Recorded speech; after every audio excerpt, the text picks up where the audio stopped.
Nós estamos aqui mais uma vez para continuarmos aquela nossa série de vídeos que trata sobre obsessão e desobsessão. De uma forma bem direta, bastante objetiva, mas admitamos que isto que nós estamos trazendo não contempla todas as possibilidades deste assunto. Enfim, não nos esgota o assunto. Cremos que ainda assim nós conseguimos trazer um panorama didático, interessante e bastante eficiente sobre o assunto obsessão e desobsessão. O nosso intuito, no entanto, era avançar para as tratativas relacionadas ao diálogo com os espíritos, circunstância na qual nós teremos bastante cuidado e trataremos do assunto com muitos dedos para que nós não apresentemos informações que levem aqueles que assistem ao deslumbramento e, por conseguinte, ao desejo de ingressarem em um setor bastante delicado, realizando experienciações particulares sem o devido preparo o qual se faz através de estudos sérios e preferencialmente em grupos que compreendem o caráter santo e religioso da mediunidade. É desta forma que nós buscaremos agora no capítulo 24, salvo engano, do livro dos médiuns, falar um pouquinho sobre a identidade dos espíritos. A recomendação nossa é que sempre se consulte a obra, se estude a obra acima de tudo, não se restringindo, portanto, a apenas aquilo que nós trazemos através do vídeo. Nosso objetivo é sempre de estimular e de motivar a você que realize profundas reflexões sobre aquilo que você pesquisar e estudar seriamente. Então vamos lá. Em resumo, o capítulo que trata da identidade dos espíritos nos diz mais ou menos o seguinte, que não é importante identificar a personalidade que se manifesta através de um médium em nossas sessões de trabalho de desobsessão ou qualquer outro trabalho que envolva a mediunidade. A personalidade pouco importa. O que importa na realidade é a natureza do caráter do comunicante. E para que nós consigamos esta definição, se faz de curial importância analisar aquilo que ele traz quanto ao grau de conhecimento e intelectualidade, como também o grau de seriedade e moralidade. Baseado nestes 4 aspectos, nós já teremos condições de definir qual é a natureza do seu caráter. Se devemos dar mais credibilidade à comunicação que nos é trazida ou menos credibilidade. Mas é claro e evidente que espíritos no espaço há de toda ordem e que, sendo assim, um espírito poderá ser extremamente inteligente. É bem provável que até muito mais inteligente que nós mesmos, muito mais culto, muito mais estudado, muito mais vivenciado. Isto não implica diretamente que haja uma relação intelectualidade e moralidade. Quando isto acontece, de o espírito ser altamente intelectualizado e altamente moralizado, já sabemos qual é a natureza do seu caráter. É um espírito muito superior a nós. Mas existem também aqueles outros que apresentam um grau de intelectualidade elevado, contudo, observando com critério a natureza da sua fala, perceberemos que, em termos de moralidade, ele ainda deixa a desejar. E é justamente este cuidado que nós deveremos ter para diminuir as possibilidades de nos tornarmos vítimas do ardil de algum companheiro desta natureza pouco moralizada, que queira manipular o dialogador e ou todo o grupo por conseguinte. Por isso que falamos noutros vídeos anteriores da necessidade de estudo incessante, e o estudo é sempre melhor aproveitado quando é realizado em grupo, porque através do grupo poderemos ver um mesmo fato por diversas perspectivas e assim crescermos consciencialmente, para que tenhamos o preparo para uma empreitada enquanto dialogadores em uma sessão de desobsessão. Não vamos tecer grandes comentários ou trazer muitos exemplos, porque o nosso objetivo é apenas nortear aqueles que nos assistem para saberem onde e o que pesquisarem para o seu preparo para a tarefa.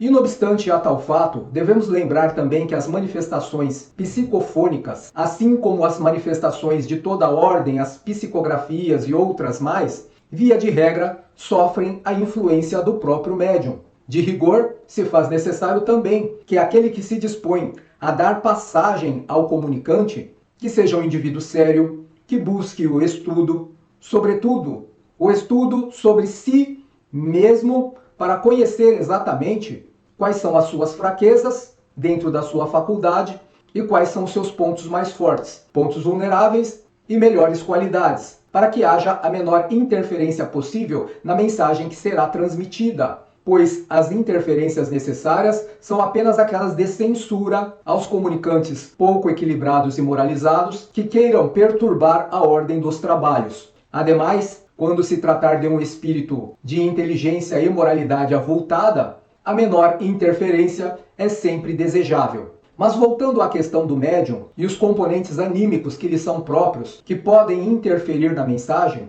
falaremos à maneira de um alerta ao dialogador, que tanto ele, o dialogador, como a figura principal a disciplinar os rumos do trabalho, deverá se preocupar em alertar o seu grupo e também se manter alerta de que nem sempre a comunicação que lhe é trazida provém de uma inteligência estranha ao grupo. O que nós queremos dizer? Existe uma teoria que nós fomos buscar após uma reunião de estudos em que um companheiro nos alertou sobre isso e pela ocasião ainda desconhecíamos a possibilidade deste fato, mas que fomos atrás, inclusive em contato com este companheiro, para realizar alguns estudos. Nós estamos a falar da possibilidade de que uma parcela da consciência do médium possa se manifestar como se fosse uma inteligência estranha ao grupo, quando na verdade é um fenômeno anímico ou a emancipação ou desdobramento de uma parcela da consciência do próprio médium. Esta parcela consciencial, que não se restringe nem ao tempo nem ao espaço, poderá ser uma das múltiplas personalidades da vida pregressa do próprio médium, ou então uma subpersonalidade, que é a manifestação consciencial de um determinado período da vida atual do próprio médium, que estava apartada de suas lembranças no campo consciencial, mas ainda residindo na estrutura anímica em algum setor da alma, por algum motivo deflagrador, acabou por se manifestar sem que este médium tomasse consciência disso. E por que ele não tomou consciência disso? Simplesmente porque ele desconhece esta possibilidade. Então, o que nós vimos aqui? Que nós podemos ter a manifestação de múltiplas personalidades, ou seja, de épocas, de períodos anteriores à vida presente ou à existência atual do médium, como também poderão haver períodos que o automatismo da alma, em seus recursos de defesa, fez questão de esquecer, períodos traumáticos, períodos desconfortáveis, em cujas lembranças residem um outro comportamento, uma outra psicodinâmica, às vezes entristecida, depressiva por conta de traumas passados, às vezes raivosa ou vingativa. As possibilidades variam ao infinito, mas que elas estão lá, enquanto energia, que são as nossas memórias, se movimentando a todo tempo, interferindo vez por outra nas nossas respostas à vida de relação sem que nós percebamos. Então, é muito fácil que, quando o médium se coloca à disposição ou em disposição para o transe, o fenômeno que surgir primeiro, ou o acostamento de uma inteligência externa, ou o fluir da manifestação de uma personalidade múltipla ou uma subpersonalidade, possa naturalmente se afigurar para nós como uma comunicação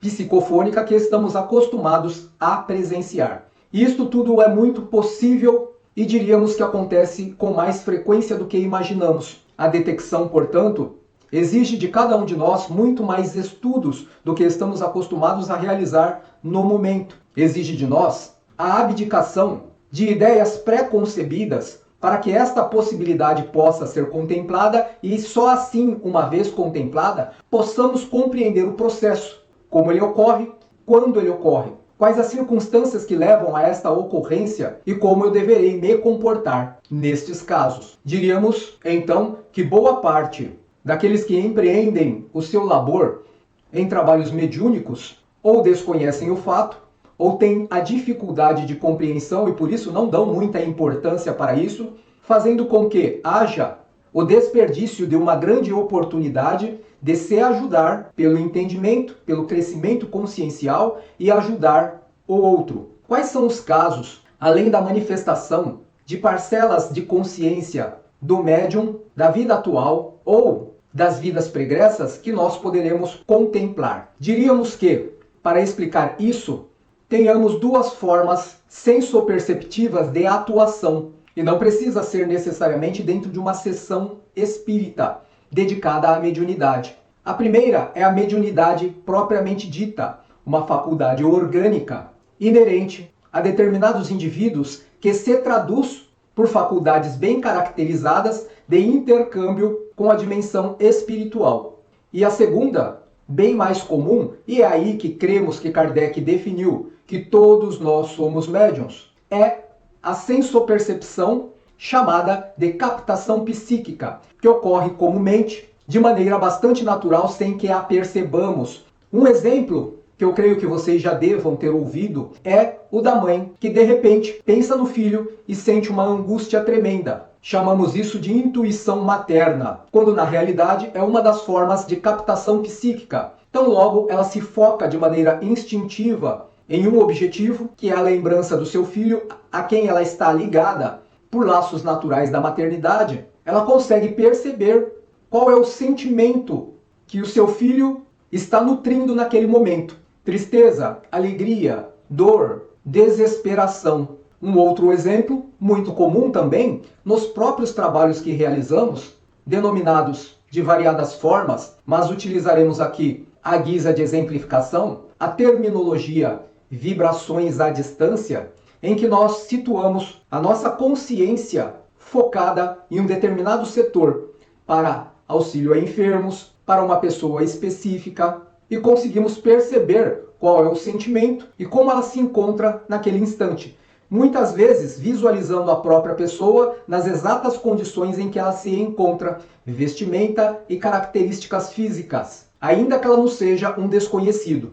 Estas possibilidades se encontram também nas instruções de Kardec, no capítulo que trata da emancipação da alma, inclusive no trecho que trata da bicorporeidade. É claro que estamos aqui a falar, neste momento, destas possibilidades, contemplando a emancipação da alma em sua personalidade atual. Mas para aqueles que trabalham em desobsessão e que já tiveram a experiência de ouvir as descrições de o espírito que, uma vez emancipado, apresenta-se com vestimentas totalmente estranhas a este tempo e aos nossos costumes, vestimentas estranhas de épocas anteriores, ou mesmo o próprio emancipado descrevendo que se viu nesta situação, representa, portanto, tudo isso para nós, que há a possibilidade de haver parcelas infinitas de consciência que representam personalidades de vidas pregressas ou mesmo subpersonalidades da vida atual, existirem e se manifestarem comumente. Um pouco mais de teoria para que nós possamos entrever esta possibilidade como uma realidade e não apenas como ficção de nossa parte, já que o que falamos também faz parte dos estudos da técnica chamada apometria.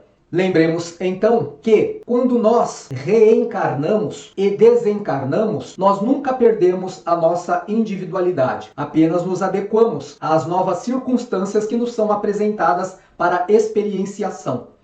Aquilo que chamamos então de o véu do esquecimento não apaga quem nós fomos, simplesmente acomoda as memórias pretéritas em algum setor da alma, criado pelo próprio espírito, para guardar as aquisições exitosas e as experiências desditosas. A primeira, relativa aos nossos êxitos, agrega um valor ao plano evolutivo. A segunda, relativa aos nossos fracassos, permanece em algum setor, aguardando a melhor oportunidade de reaprendermos em nova experiência aquilo que nós não tivemos o sucesso devido. Acontece que, quando nós não nos interessamos pelos aspectos da vida futura e vivemos um estágio de ilusão na vida corpórea ou mesmo na vida extracorpórea, nós nos demoramos muito a compreender esta premissa de que devemos colocar esforços de sorte que, enquanto não estamos a realizar o reajuste, continuamos a errar, simplesmente porque permanecemos perdidos na senda das ilusões. Quantas personalidades pretéritas e subpersonalidades, portanto, não pululam de lá para cá e daqui para acolá, estabelecendo conexões sintônicas com aqueles que se assemelham em frequência vibratória, pensamentos e tendências, e ou Quantas vezes nos colocamos dentro de uma câmara para realizar as sessões mediúnicas e em nos dispondo em transe, sem saber a frequência que queremos modular para atingir o nosso objetivo, acabamos sintonizando com uma frequência diferente, que são, então, as personalidades de vidas pretéritas ou a subpersonalidade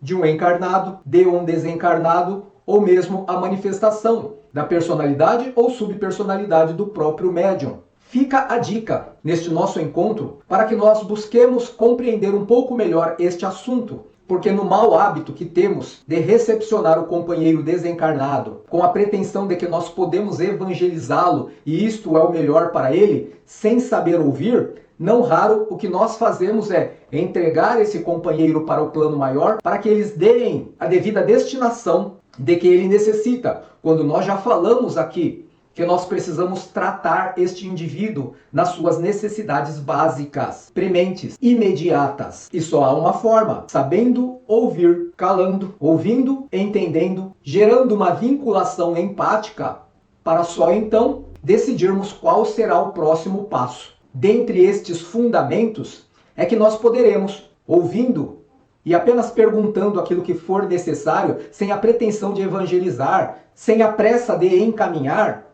compreender com quem nós estamos a falar. Então a recomendação é o capítulo, salvo engano é 24, Identidade dos Espíritos. Se o capítulo estiver errado, me perdoem, mas é Identidade dos Espíritos, Livro dos Médiuns. Leiam este capítulo, compreendam-no bem e depois estudem um pouco mais sobre personalidades múltiplas e subpersonalidades. Poderão pegar as obras de José Lacerda, que foi quem realizou os estudos e implementou aqui no Brasil a apometria, e também outros livros de J.S. Godinho. A teoria não é absurda quando falamos nisto. Com uma outra linguagem, também temos a coleção psicológica de Joana de Ângeles. E aqui no canal também temos um caso verídico, um vídeo que estará disponível, o link aqui na descrição deste vídeo atual, que fala sobre as faces de Eva White. E vocês perceberão as diversas manifestações em múltiplas personalidades que se alternavam com uma velocidade impressionante, manifestada por uma única pessoa, Eva White. Eu espero que este vídeo tenha sido útil para esta nossa série de vídeos, tenha ajudado a você nos seus trabalhos de obsessão e desobsessão. E acima de tudo, para que você compreenda que quando você toma aquela atitude de rompante e você se arrepende dizendo: Senhor, por que eu fui dizer isso? Senhor, por que eu fiz aquilo? Que provavelmente houve uma interferência na sua psicodinâmica por uma personalidade de vida pretérita que lhe foi própria ou uma subpersonalidade decorrente de algum período da vida atual, algum período traumático que você esqueceu no plano consciencial, mas ela está lá, se movimentando como toda e qualquer energia, e as nossas memórias são energia. Eu espero que você tenha uma boa vida.